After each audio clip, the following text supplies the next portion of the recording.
Hello, and welcome to Why Do We Do That? A psychology podcast that deconstructs human behavior from the perspectives of social scientists, psychologists, and others that use applied psychology in their work. I'm your host, Dr. Ryan Moyer. In this episode, I sat down with psychotherapist and author Dr. John Tsilimparis.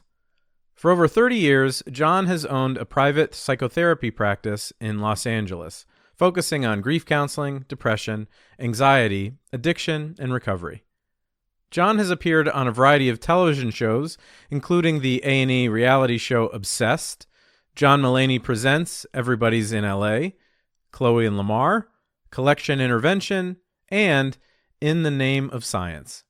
He also hosts a podcast called Mindfulness for the Soul, which is available on Spotify, Apple Podcasts, and many other podcast platforms. He is the author of several books, including Retrain Your Anxious Brain, Practical and Effective Tools to Conquer Anxiety, and his latest, The Magic in the Tragic, Rewriting the Script on Grief and Discovering Happiness in Our Darkest Days, which was the topic of our conversation. John's model for overcoming grief extends far beyond the realm of loss. It offers a framework for navigating all forms of adversity, from personal hardship to professional setbacks. One key takeaway from our conversation was the powerful role that narrative plays in how we cope with difficult experiences. As humans, we instinctively craft stories to make sense of pain, uncertainty, and loss. Yet sometimes those very stories become barriers to healing, framing us as victims, fueling regret, or assigning blame where none is due. John proposes a more empowering approach, reframing these narratives to emphasize growth, agency, and resilience, helping individuals move forward with strength and clarity. Another insight that stood out was John's emphasis on the healing potential of art and music.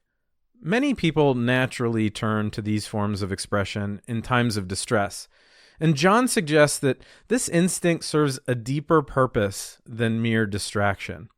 Engaging with art, especially music that embraces sadness, anger, or longing, can create space to explore and integrate our emotions rather than avoid them.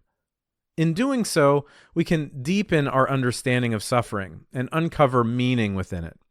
As John reminds us, life will not always be filled with light, but even in darkness, there are opportunities for connection, insight, and transformation.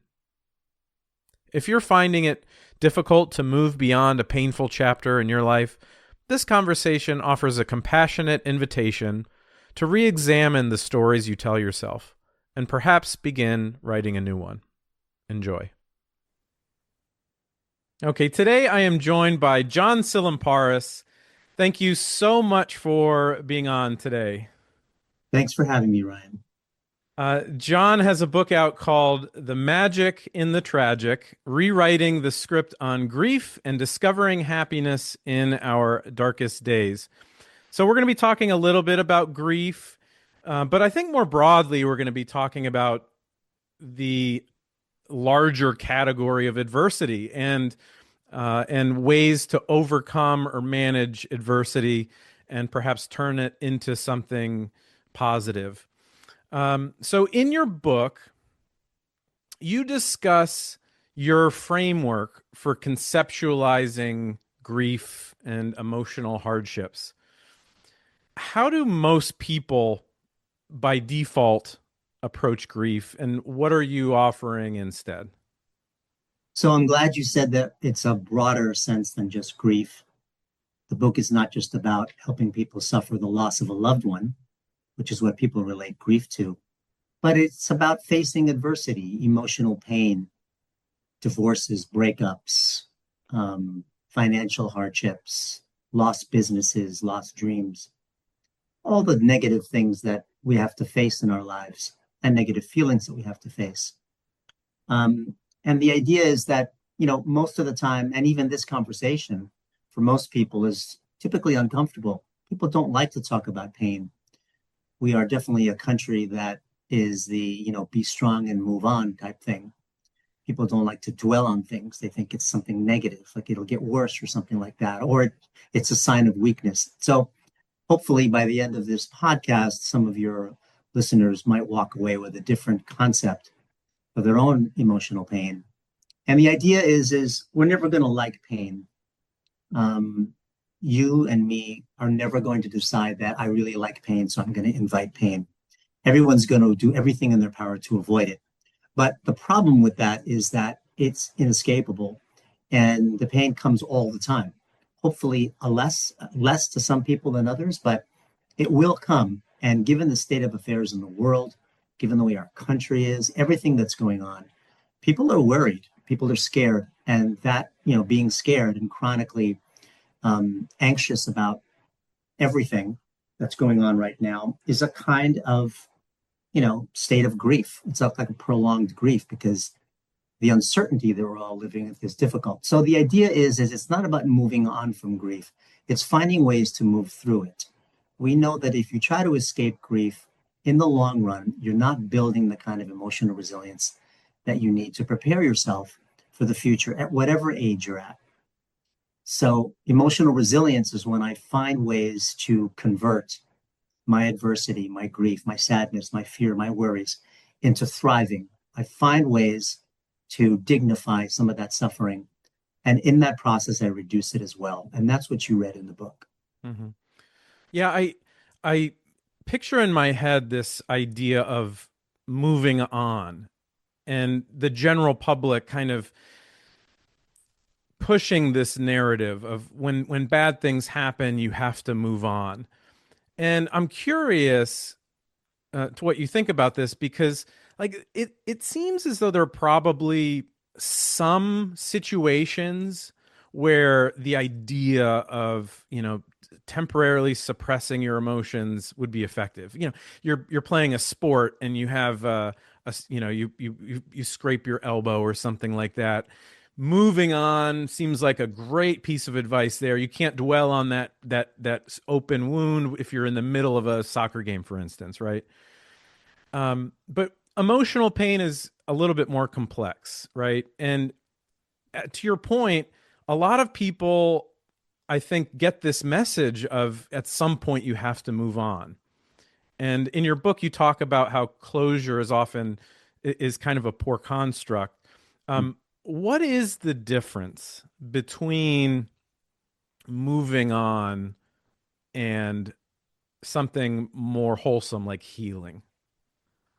I think the impractical way of looking at moving on is that you find a way to forget about it, never think about it, and not let it bother you at all. Just kind of put it away somewhere and focus on the next thing in life. That is not possible. Moving on in a healthy way is that over time, I learned to live with my pain and I slowly start associating my pain with good things too, with good remembrances, good resonances, happy times, and the appreciation for that loss and how much that loss has hurt me. It's good to give ourselves compassion. It's good to give ourselves permission to feel pain. When I was 14, I lost a 17-year-old brother, and I still carry that melancholy with me. It's been, 40 something years now. And that's never going to go away. There isn't one day that I have when I don't think about that day and that time because I saw everyone suffer. And it defined who I am. Maybe it helped me become a therapist. I don't know. But in my own way, I have sort of healthily moved on because when I do think of it, I don't get overwhelmed by it and I don't get super sad and I can't function. I remember it with a certain deal of respect that what I feel for that means that I cared about this person and that I'm caring about my feelings and I care about other people too. So I think that's the difference. Otherwise, then moving on is a dirty word to me, in the same way that in our country, suffering and emotional pain is a dirty word. So So, before we get yeah, into talking about some of the strategies and uh, per, tweaks of how we view grief and the emotions we experience, um, there is something to be said about prolonged grief, in the sense that Mhm. there's this blurry line between healthy grieving and a type of grieving that never ends and maybe influences one's behavior, their ability to Right. engage in social interactions. It always struck me that this is kind of a gray area. What, for someone listening that might be trying to decide if their grief needs like the next step, maybe seeing a professional or maybe taking some action, like what are the things that you might look for to determine if the healing isn't going as it should? So impairment is the key word. If you're grieving your loss, your pain, whatever that may be, is affecting your ability to fulfill role obligations in your life, to go to school, to go to work, to take care of your family, to go to the store and buy groceries. If you're noticing that you can't get out of bed, that you've lost interest in things that usually give you pleasure, you feel very hopeless a lot of the time, your thoughts are skewed. And maybe even if you're feeling suicidal and feeling that there's no point to anything, then you need to kind of reach out and do something about that. That means that you have a mild to moderate, maybe even severe form of depression. But if you're experiencing ups and downs from your grief and you're understanding that, you know, grief is one of the most universal themes of being alive, like laughter and love, and you do feel this every now and then, you need to try to remember that that's natural for you to feel that way. It's natural. It's part of the natural order to experience your emotion, to experience your pain. Think about it. If natural selection, evolutionarily, if natural selection didn't think that suffering and pain had any purpose, it would have eliminated it a long time ago. We've been around for a long time, but in the scope of how old the earth is, we haven't been around a long time. So there is a reason for it. In the same way that we look at dreams, a lot of people say, well, dreams are just useless and they don't really mean anything. I'm not so sure that they don't mean anything. Those would have been eliminated as well. So again, impairment is the key word, Ryan. If you're not feeling impaired and you're able to function, then it's probably a good idea to still pay attention to your grief. But if it gets any worse than that, it's good to reach out. Okay, so let's zoom in on a hypothetical case of someone who has experienced the hardship. You, as an experienced therapist, a client comes in and they're having a hard time, and let's say it's not this kind of prolonged situation. It's just they're coming to you with grief. They want someone to talk to. What is the first step? What is the first goal that you are trying to work on with this situation? Well, as a therapist, you want to hold space for somebody that's in a lot of pain. Holding space means I allow them to just feel and think whatever they want without offering them solutions and fixes and answers, because there are no fixes and answers in that moment. Holding space is just allowing them to cry or to have feelings and to grieve and feel safe doing that. Um, and then I ask them to tell me about what it is that they're most grievous about. What are the feelings that they're having? What are the thoughts that they're having? Oftentimes, they are very stuck in the context of what's happened and not realizing that it's more the way they're relating to the struggle than it is about the actual situation. So they'll have skewed thoughts, distorted thoughts that I may have caused this, or I should have done this, or I should have had a crystal ball. I should have known this. Usually a lot of blame, self blame, or there's blame of other people too. So I try to weed out what thoughts they have attached to these difficult feelings, because there's a big difference between an event that happened to you and it's really sad, and then the other thought being the event that happened to you and all of the interpretation that you have attached to the event. Like, I should have known, I'm such an idiot, things like that. Yeah, it reminds me of something that my a former improv teacher told me. In order to get your mind in the right space for performing improv, which is, feel the feelings you need to feel when you feel them. it's good advice for improv.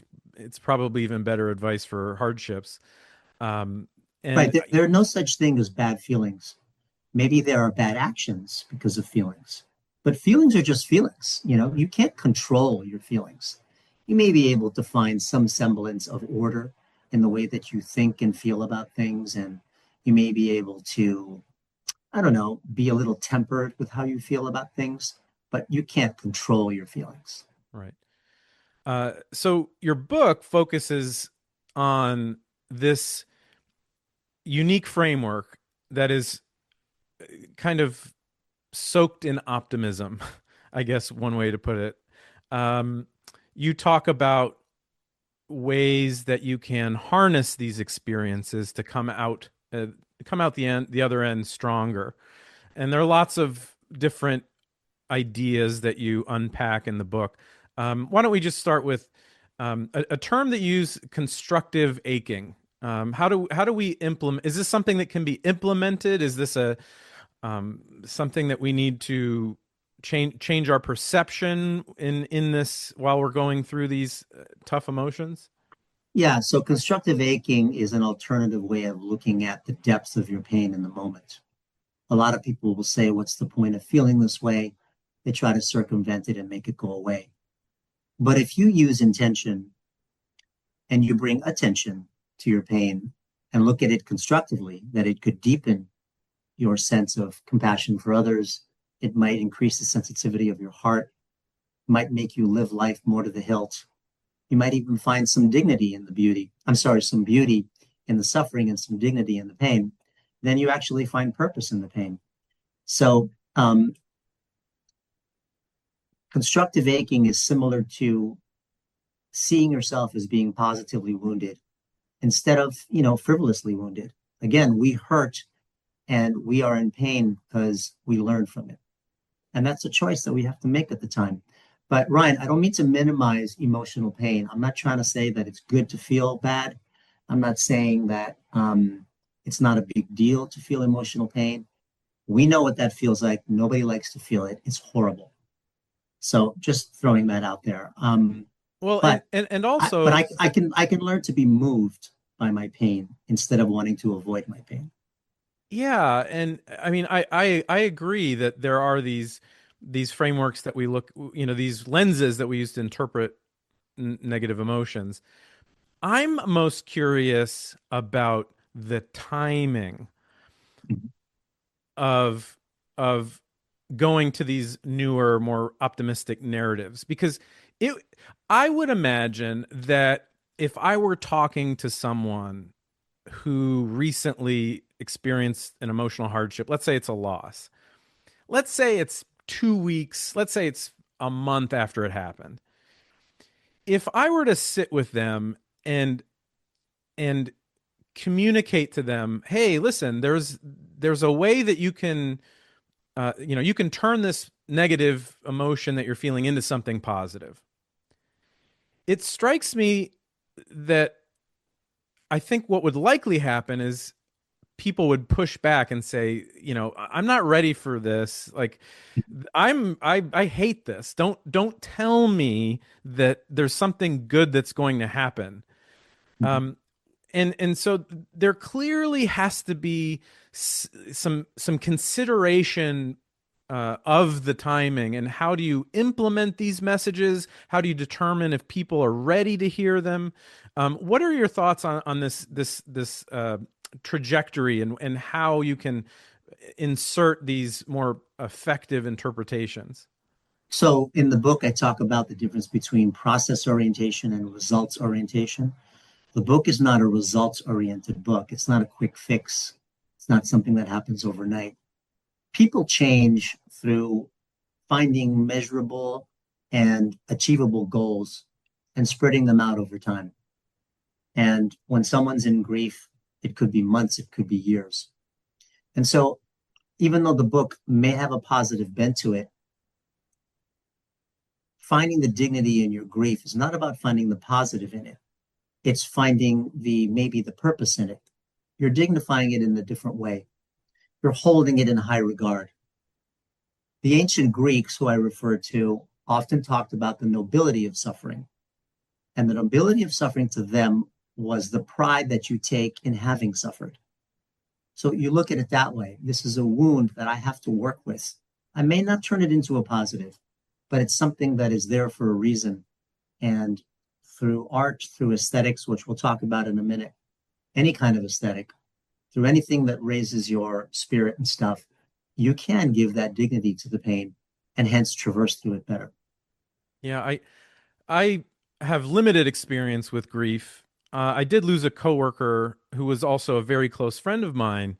This is probably 10 years ago at this point. But what was interesting, you say meaning and dignity behind the grief. As it considering this was probably my first time experiencing the loss of someone close, I felt it helped that I had a background in psychology because I I remember thinking to myself early on that this is what I'm supposed to be feeling. It's going to be temporary. It's going to be okay. But right now, and I told people this afterwards, I've never felt such a clear sense of this is what I should be doing at this exact moment. Right. And even if you didn't want to feel that way, you wouldn't be able to not feel that way anyway. So that's a Right. good twist that you luckily had for that because it was going to suck no matter what. Right. And it was just and I could actually see the upside, which is, it's not like I want, this to happen again. It's just there was something in the back of my head that was calming about the fact that all of my emotional resources were being dedicated to mourning and to being sad and to thinking about this person and to resting and not covering it up. And it was something that was very sad, but it also felt like growth. And it also highlighted, going back to your book, it highlights to me how different the experience of grief and hardship can be when you don't resist it. So could you talk a little bit more about why it is so much more effective to lean in, to go inward, than it is to avoid it? Well, we know research will show that when you try to suppress emotions of any kind, in the long run, it's unhealthy. The same goes for anxiety too, but especially with depression and grief and sadness. That's why psychotherapy exists because we as humans need to communicate how we're feeling and get things off our chests. And the imparting of that information, the sharing of those feelings, the events that have happened, the debriefing with anybody is almost like, you know, and then being listened to in that way is like giving somebody oxygen. So we just know that the human is a very communal animal. It's a very social animal, and it needs to be able to talk about its feelings. And when we do, we just feel better.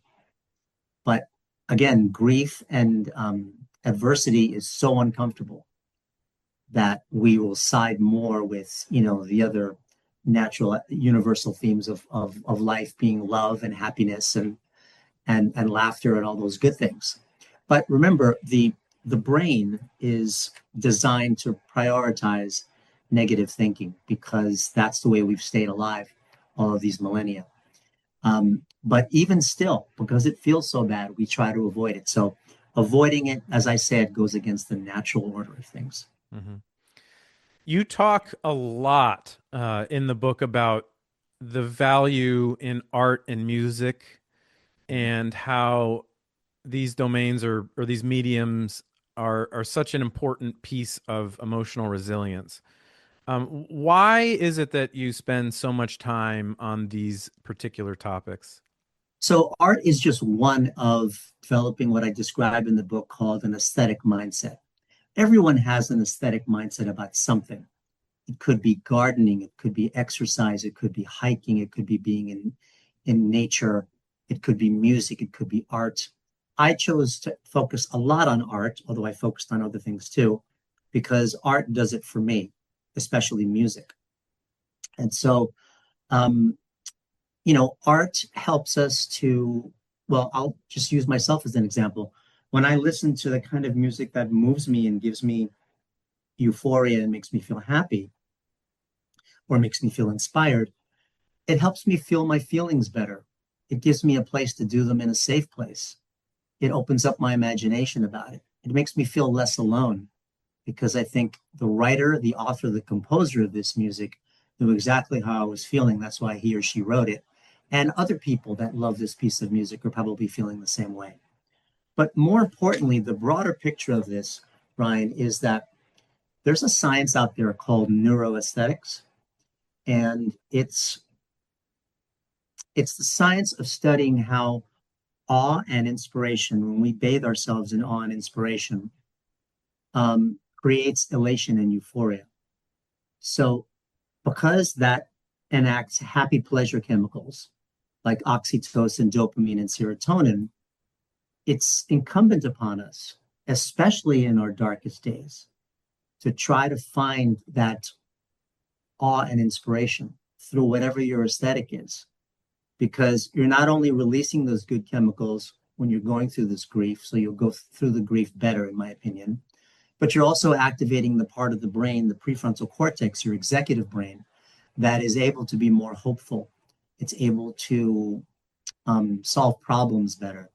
It has a better way of experiencing difficult times. So you need to bring your executive brain back online because you're all an emotional brain. So that's why you had mentioned timing. In the moment, whenever someone is ready, I am ready to introduce this idea of creating this portal of inspiration in your mind that you can turn to during those dark moments. It doesn't have to be music, as I said. That just works for me. Mm-hmm. Now, to play devil's advocate for a moment, couldn't one make the case that immersing yourself in music, for example, as you're going through something, that it has a potential to become a source of escapism, in the sense of, you know, there's a way perhaps that you could use art to simply be a distraction versus maybe, you know, what you're talking about, which seems something that complements your grieving process. I'm looking for aesthetics that sometimes are more than just happy making aesthetics. I'm looking for the Interesting. aesthetics that cause reflection Mm, and inspire deep thinking. And I, for example, when I feel sad, I listen to sad music because I feel that if I can get through this sad song, I can get through anything. So I don't see it as escapism, and no one's ever come back to me and said that, it helps me to escape. It just deepens the experience more. that's very interesting. Because I'm not the right person to talk to, because I don't necessarily immerse myself in art or music. But a lot of my students, when I talk to them, they in their writing they talk a lot about how music helps them cope, and perhaps I'm missing out for Well, um you th- know their their way of describing cope is not escape. Coping is I'm softening myself to my sadness. yeah. I'm not surrendering, but I'm being tender with myself. I'm allowing myself the space to feel bad. And the music gives us permission.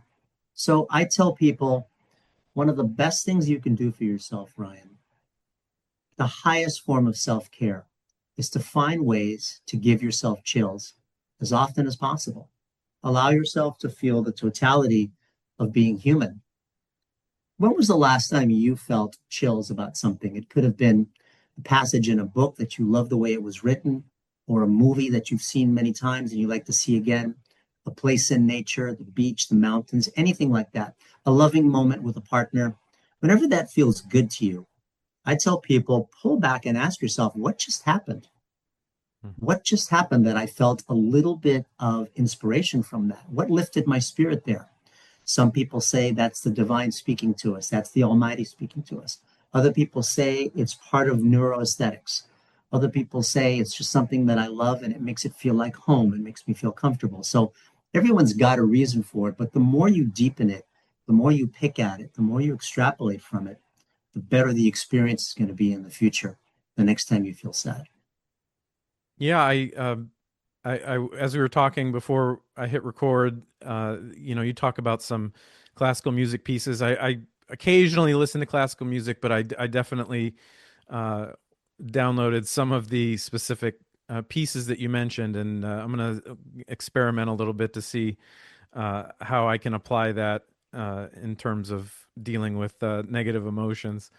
Um, so beyond art and music, you also talk about storytelling, that obviously when people experience hardships, there's this kind of flood of emotions, and then as those emotions are bubbling around, our brains need to put them into context, and we need to tell stories so that we can, primarily not encounter this in the future or avoid these situations, right? That's part of the benefits of negative emotions. It tells us, hey, this is a bad thing. It's either important to us, well, it is important to us, but more importantly, how can we structure our lives so that we don't encounter this again? Um, what is what is the most common maladaptive Mhm. story that people create when they experience grief, and how would you characterize a more effective story? So, right, chapter 2 of Magic and the Tragic talks about reauthoring your grief. And usually we attach stories or inner dialogues, narratives Hmm. to everything in our lives. We call those organizing principles. Organizing principles are decisions or conclusions that you draw early in life that guide the way that you live. And sometimes those stories get in the way when we are distressed, meaning, like, an organizing principle, for example, is for me to be loved by everyone, I have to be perfect. Mm. For me to succeed in the world, I have to have a lot of money. Or for me to be a good parent, it must mean that my kids have to always be happy, things like that. So, in the same way that you could have an organizing principle about that, you could have it about what just happened. Again, some kind of adversity that you're facing, some static thought that stays with you. And usually it has a lot to do with self blame, um, or it's, you know, anger at your God or anger at somebody else, or it's something that's maladaptive. So, um, as a therapist, we try to again isolate what those thoughts are, identify what they are, and then slowly try to come up with a more practical, a more compassionate, and a more how would I say workable way of looking at it. And the best way to do it is imagine if you met a friend or somebody that you love who came to you with a very self-defeating story about something they just went through. You probably wouldn't talk to them about it the way that you talk to yourself about it. You'd probably give them a lot of compassion. In fact, you'd give them that space to just talk about what they're feeling. So, in doing that, you notice that you give others compassion, but you're less apt to give it to yourself. And that's how that old story stays static like that and doesn't change. Mm. I'm really interested in another one of these organizing principles, this idea of uh, developing a need for control. So let's take a hypothetical. Someone has someone else close to them pass tragically. And consequently, let's say this person has children. Um, Moving forward now, this parent is obsessive about controlling how often their kids go out into public or take risks, Mhm. and the it's clear that this was generated from the loss, right? Because they lost someone. They maybe they developed the story in their head that they could have prevented it if they would have just been a little bit more strict, or had a little bit more involved in the process of controlling. This is probably something that happens a lot. But Yes. when someone, I feel like someone would defend this, saying, you know what, like, no, I'm not going to give up control. You saw what happened. And now I need to make sure for my psychological safety that I don't make this happen again. And that's why I'm controlling. This is completely justified. Why would I move on? Why would I be vulnerable and release this need for control? My brain is doing exactly what it's supposed to do. Like, how Right. do So you address these? that imaginary parent that you just described is clearly going through another aspect of grief and adversity, which is fear. They saw something happened and they easily associate it to what could happen to them too. So whenever we feel scared, one of the reasons we feel scared is we try to enlist control strategies. We think if I worry enough about something, bad things won't happen. If I have control of everything all the time and I only seek guarantees, me and my family will be safer. But we know that that's impossible. So, um, knowing the outcomes of everything is difficult to do. So, naturally, all human beings are averse to any kind of uncertainty, and we live in a world of uncertainty. So, it's hard to be a parent these days, and we are very attached to guarantees. And so, the dialogue between that person and myself will be about examining things that I can't control and the things that I can't. Driving your kids crazy and being a helicopter parent um, in the long run won't be helpful either. But in terms of school shootings, in terms of all the violence that's out there right now, all of the fears we have, they're not isolated incidences anymore. And it's hard to tell people that it is isolated and it doesn't happen often. So it does happen often. So I take fear very seriously and I understand how they feel. But if you are too controlling, you're going to be very all or nothing about it. And you're going to make yourself and other people crazy because you can't have total control. Mhm. Yeah, that makes perfect sense. I would imagine it's still very difficult to decide where that line is because I mean, you do want to change when you experience hardships, right? You want to change the course, and you'd mentioned this ability to determine what you can and can't control. How does that narrative look like when you're working with clients? This balance between going through things that deciding how you break apart things you can control versus things that you can't. Well, I talk about there are three pillars to the anxious mind, and these are just three. There's probably others too, but one of them, and this is in the book too, one of them is excessive need for control. That causes anxiety. Number two is perfectionism, thinking in all or nothing terms. I'm either strong or weak, I'm safe or I'm unsafe, I'm good or I'm bad type thing, no gray areas. And then the third one is a reliance on others for approval or a kind of people pleasing. If you put those three together, you have a perfect storm of anxiety. So Mm, if I present that to somebody in session and I ask them to just notice that whenever you're anxious, pull back, and I bet you're going to be thinking in one of these three pillars, or maybe all three. mhm. So once people see that, they start to notice how, wow, no wonder I'm stressed out because I'm clinging to things I have no control over. And so we might talk about what that is. We might take an inventory as to what you do have control over. After you can control your environment and you control the inside of your home. But once your loved ones leave the home, it changes a little bit. And there's a little bit of surrendering that we have to do. Even when you leave your home and you drive in your car, you're surrendering a little bit. When you fly a plane, you're surrendering. When you're at a store or supermarket, you're surrendering a little bit. So it's looking at what's realistic and what's not realistic. And some people, you're right, do not want to give up the control. And those are people that are harder to work with because they're stuck, as I discussed before, in results orientation. I want to worry enough about something and then eventually get into a place where I don't worry about that thing anymore. That would not be finding magic in your tragic. That's looking for results, a fix that we cannot create. There's alcohol for that, there's drugs, there's all kinds of things, but we know those things are not sustainable and only last for a couple of days, and then you're back to where you were, and probably worse when you're back to where you were. So that's not grief empowerment, you know, that's just making things worse for yourself. I want to talk about social support and loneliness.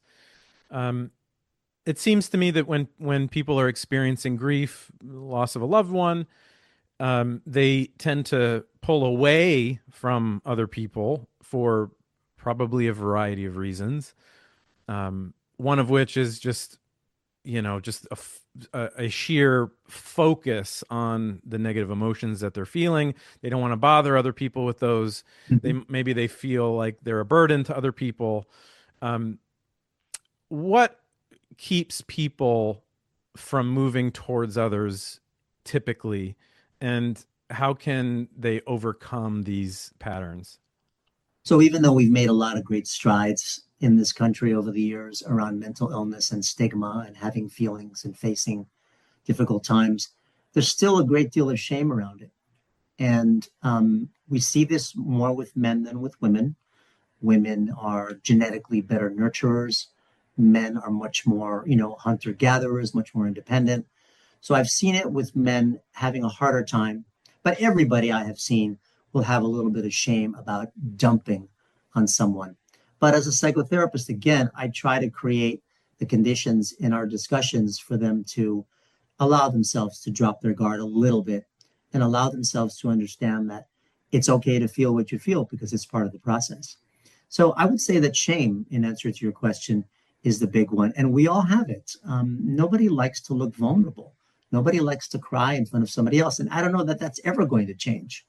You know, you remember when you go to a party and you're the life of the party, people think that, you're positive and you're great and he's so funny and blah, blah, blah. But if you have feelings that day and you're not at your best and you didn't bring your A game or you're worried about something, people look at you as a pessimist. So it's just human nature to want to be around positive people. So I think the shame factor and our fear that maybe somehow we will be judged is still alive and well, unfortunately. Mhm. You do talk about reframing feelings of loneliness. That I pulled a specific quote because I really liked it. An example of how you can reframe when you kind of are in these downward spirals. I feel lonely, but that doesn't mean I'm unwanted. Mhm. I feel scared, but that doesn't mean I'm in danger. And I feel sad, but that doesn't mean my life is pointless.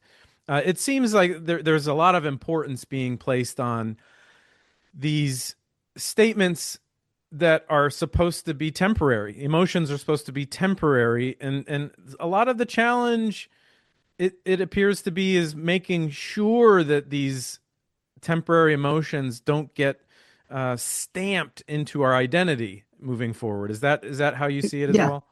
So those are examples of what we discussed a little while ago, which are organizing principles. If I feel sad, something's wrong with that. That's an organizing principle. And in reality, nothing's wrong with that. But that's the way we were socialized. So, yeah, if I feel scared, maybe I'm in danger.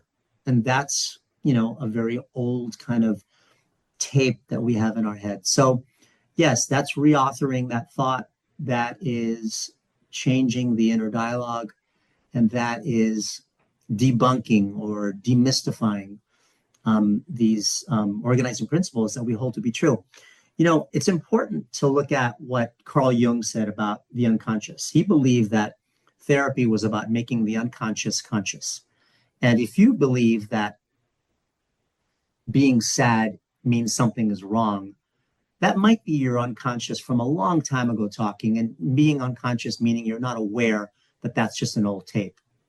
So his quote is something like, the goal is to make the unconscious conscious, otherwise it'll rule your life and you'll call it fate. And I don't Hmm. believe in fate. I think that you can change any thought. You can change an organizing thought. You can change an organizing principle. So anything that I can identify as something that I've had for years, and it's just a thought, I can change that thought into something a little bit more practical. Hmm. Um, Speaking of changing thoughts, a lot of the interventions that you've included in the book force you to take the perspective of others. when you reframe your narrative. So you have these interventions where you're writing a letter to yourself, or you're acting as a friend, consoling someone. And you've already touched on this, but could you talk a little bit more about why it's so important to take the perspective of others and to distance ourselves from being the I or the self when we're trying to manage these emotions? Because most people I've encountered in the last 30 years of being a psychotherapist are typically kinder and much more compassionate with other people's problems over their own. It's a double standard. Um, Others get a free pass, but I don't. Not everyone's like that, but that's what I've experienced. And so to really dig deep into these exercises, like writing yourself a sympathy letter, a sympathy card, you're finally giving it to yourself. And, this is the time to give it to yourself when you're going through a difficult time. The more you give it to yourself, the more you realize how much you deserve the love and understanding about how badly you're feeling. And then that might even deepen even more your experience with humans. But I have to ask people to look at how they would talk to somebody else about this. And then maybe they can see that they're allowed that same kind of grace. Well, the name of the book is The Magic in the Tragic, Rewriting the Script on Grief and Discovering Happiness in Our Darkest Days. I really enjoyed it. I really felt inspired to and empowered to overcome future adversity that I might encounter. I highly recommend it. Go pick it up today. Thank you again, John Tsilimparis. Thanks for having me, Ryan.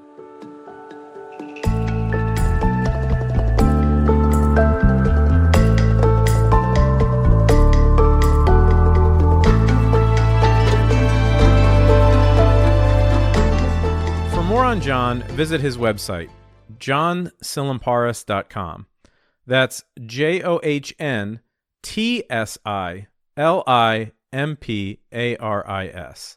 Once again, that's JOHNTSILIMPARIS.com. Or pick up a copy of The Magic and the Tragic, Rewriting the Script on Grief and Discovering Happiness in Our Darkest Days, wherever books are sold. If you enjoy this podcast, please share an episode with 2 of your friends. Head over to patreon.com/whydowedo-that-podcast to become a paid supporter of the show. You'll gain early access to episodes as well as bonus video content. Follow on Instagram or Facebook at Why Do We Do That Podcast, or on X at WDWDTpod. Until next time, this is Dr. Ryan Moyer, hoping you found some answers to the question, why do we do that?